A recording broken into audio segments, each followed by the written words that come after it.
Jotain tämmönen ihan pika-video, koska tänään mä aion näyttää mun kaikki PewDiePien Tube-simulator kämpät.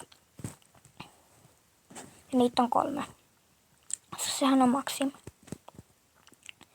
Eli tää oli mun vika, jonka mä tein viime jaksossa, mutta mä en saanut sitä YouTubeen. Tää on toi nopea. Sitten on tää mun yleisin kämppä.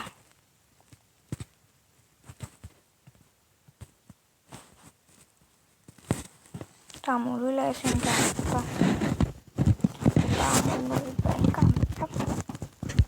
Mutta mä en käytä enää yhtään.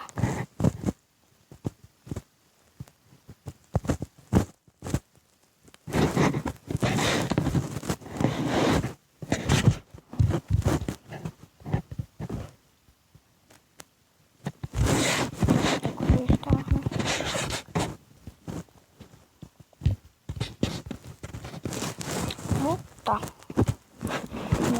mä oon siis 21 level. Että nopein jakso. Ai niin, tänään mä sain tän level. Mut tää video taisi olla tässä.